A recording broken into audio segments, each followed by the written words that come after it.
2025 വരാൻ പോവുകയാണ്. 2024 പലർക്കും പലതരത്തിലുള്ള അനുഭവങ്ങൾ ഉണ്ടായിരുന്നായിരിക്കാം. അതേസമയം നമ്മുടെ പ്രോഗ്രാം കണ്ടുകൊണ്ട് ഇരിക്കുന്നവർക്ക് 2025, 24 മോശമാകാനുള്ള സാധ്യത വളരെ കുറവാണ്.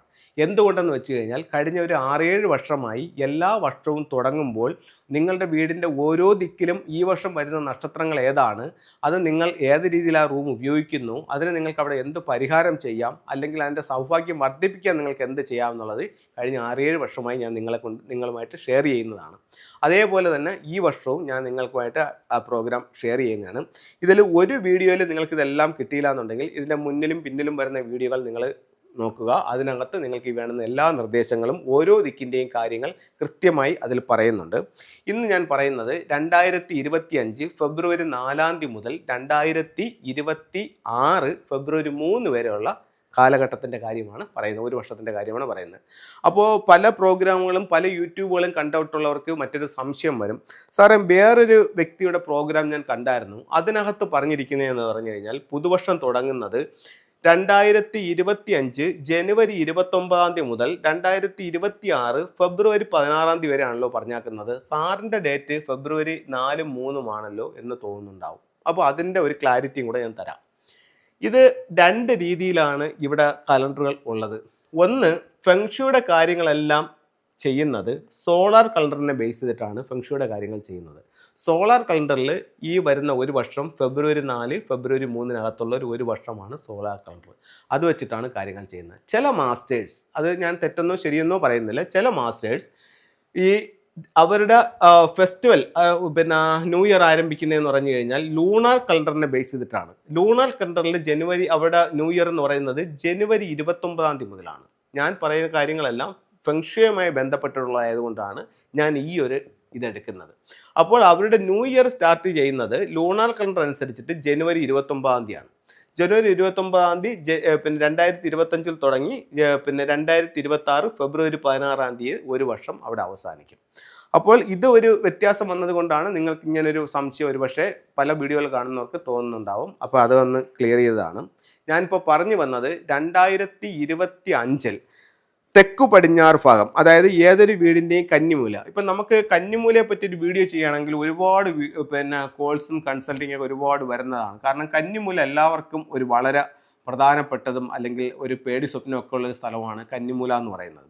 അപ്പോൾ ഈ കന്നിമൂല പേടിക്കാനായിട്ട് ഒത്തിരി കാരണങ്ങളുണ്ട്. കാരണം കന്നിമൂലയിൽ നിന്ന് വരുന്ന ഏതൊരു നിർമ്മാണ പ്രവർത്തനങ്ങളും ശരിയായ രീതിയിൽ സംഭവിച്ചിട്ടില്ല എന്നുണ്ടെങ്കിൽ ആ നിമിഷം നമുക്ക് ബുദ്ധിമുട്ടുകൾ വാസ്തുപ്രകാരം ഉണ്ടാവാനുള്ള സാധ്യത വളരെ വളരെ കൂടുതലാണ്.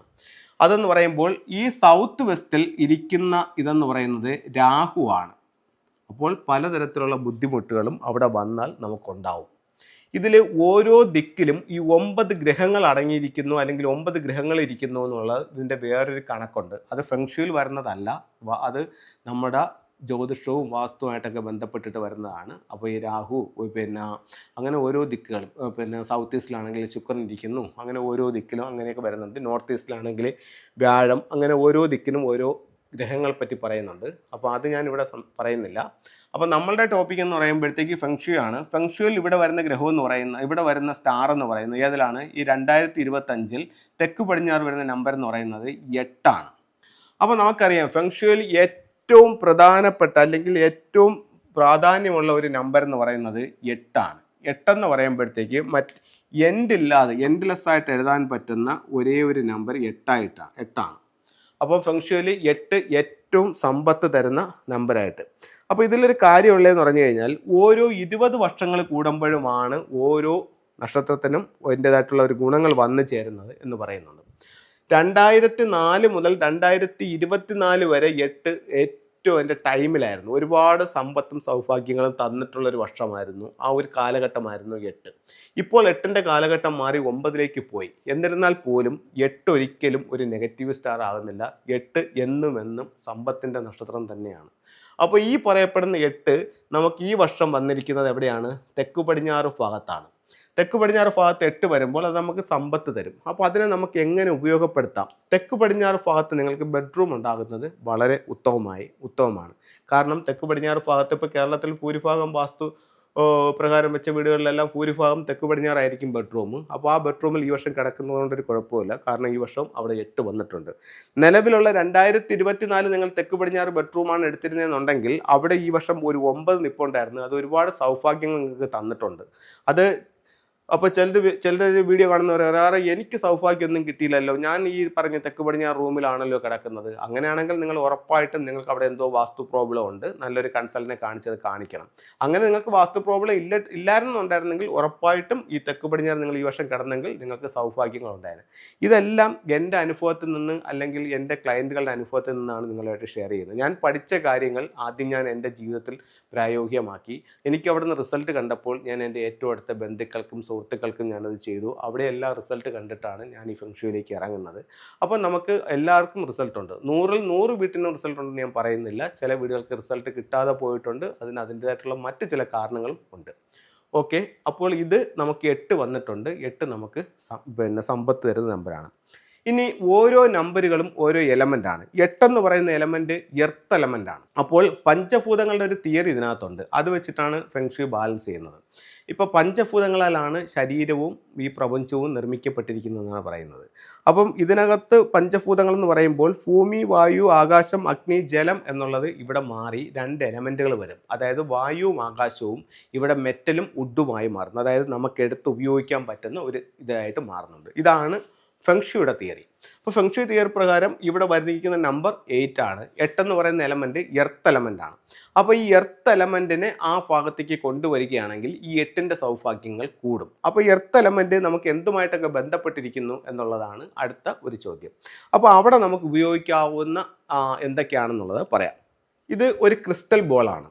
അപ്പോൾ ഈ ക്രിസ്റ്റൽ ബോൾ നമുക്ക് തെക്ക് പടിഞ്ഞാറ് ഭാഗത്ത് വയ്ക്കുന്നത് നല്ലതാണ്. അപ്പോൾ തെക്ക് പടിഞ്ഞാറ് ഭാഗത്ത് 2 ക്രിസ്റ്റൽ ബോളുകൾ വെക്കുകയാണെങ്കിൽ കുറച്ചും കൂടെ ബെറ്റർ ആയിരിക്കും. അതെന്താണെന്ന് ഞാൻ മറ്റൊരു പ്രോഗ്രാമിൽ പറയാം. ഇപ്പോൾ ഇവിടെ പറഞ്ഞു കഴിഞ്ഞാൽ നിങ്ങൾക്ക് കൺഫ്യൂഷൻ ആവും. അതുകൊണ്ട് മറ്റൊരു പ്രോഗ്രാമിൽ പറയാം. അപ്പോൾ 2 ക്രിസ്റ്റൽ ബോളുകൾ നമുക്ക് തെക്ക് പടിഞ്ഞാറ് ഭാഗത്ത് ഹാങ് ചെയ്യാം, അല്ലെങ്കിൽ അതിൻ്റെ ടേബിളിൻ്റെ മുകളിൽ വെക്കാം. അപ്പം ഈ 8 എന്ത് ചെയ്യും?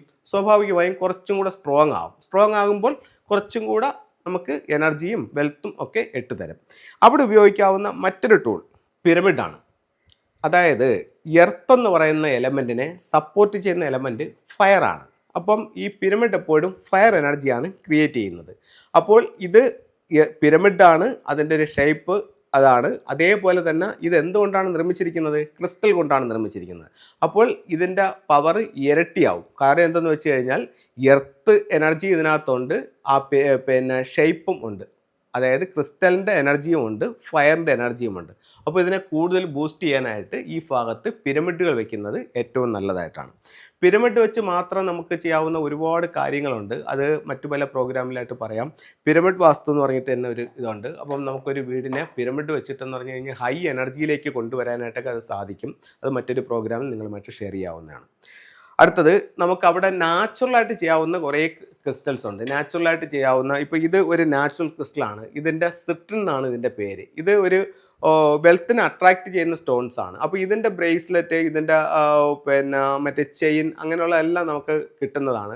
ഇതൊക്കെ നമുക്ക് ധരിക്കുന്നത് സമ്പത്തിനെ ആകർഷിക്കാനുള്ള സാധനങ്ങളാണ്. അപ്പോൾ ചോദിക്കും, അങ്ങനെയാണെങ്കിൽ ഇതൊക്കെ വാങ്ങിച്ച് ധരിച്ചാൽ പോരെ, ഇതിനൊക്കെ പോകേണ്ട കാര്യമുണ്ടോ എന്ന് മറ്റൊരു ചോദ്യമുണ്ട്. ഉറപ്പായിട്ട് ഇതെല്ലാം ഞാൻ ഉപയോഗിക്കുന്നുണ്ട്, ഇതിൽ റിസൾട്ടും കാണുന്നുണ്ട്. അപ്പോൾ എനിക്കറിയാവുന്ന കാര്യങ്ങളും എനിക്ക് റിസൾട്ട് കിട്ടിയ കാര്യങ്ങളും മറ്റുള്ളവർക്കും കൂടെ ഷെയർ ചെയ്ത് കൊടുക്കുകയാണ് ഞാൻ ചെയ്തുകൊണ്ടിരിക്കുന്നത്. അതിന് അതിൻ്റേതായിട്ടുള്ളൊരു ഫീസും അവരെനിക്ക് തരുന്നുണ്ട്. അപ്പോൾ എൻ്റെ കാര്യവും നടക്കും, അവരുടെ കാര്യവും നടക്കും. ആ രീതിയിലാണ് ഇത് മുന്നോട്ട് പോയിക്കൊണ്ടിരിക്കുന്നത്. അപ്പോൾ നമുക്ക് ഇത്തരത്തിലുള്ള ക്രിസ്റ്റൽസ് ഉപയോഗിക്കുന്നത് സമ്പത്ത് നമ്മളിലേക്ക് കൊണ്ടുവരാനായിട്ട് നല്ലൊരു ടൂളായിട്ട് കണക്കാക്കാം. അപ്പം നമുക്ക് 2025 തെക്ക് പടിഞ്ഞാറ് ഭാഗത്ത് വന്നിരിക്കുന്ന സ്റ്റാർ 8 ആണ്. അത് എർത്ത് എനർജിയാണ്. അതിനെ നമുക്ക് ക്രിസ്റ്റൽസുകൾ കൂടുതൽ വെക്കുമ്പോഴും അല്ലെങ്കിൽ അതിനെ അനുയോജ്യമായിട്ടുള്ള മറ്റ് എലമെൻറ്റുകൾ വെക്കുമ്പോഴും ആ ഒരു എനർജി കൂടും, സൗഭാഗ്യം നമ്മളിലേക്ക് കൂടുതലായിട്ട് വരും. അപ്പോൾ ഇത്തരത്തിൽ തെക്ക് പടിഞ്ഞാറ് നിങ്ങൾക്ക് ആക്ടിവേറ്റ് ചെയ്യാവുന്നതാണ്. എല്ലാവർക്കും എല്ലാ ഐശ്വര്യങ്ങളും ഉള്ളൊരു വർഷമായി 2025 ഭവിക്കട്ടെ എന്ന് പ്രാർത്ഥിച്ചുകൊണ്ട് നിർത്തുന്നു. നന്ദി, നമസ്കാരം.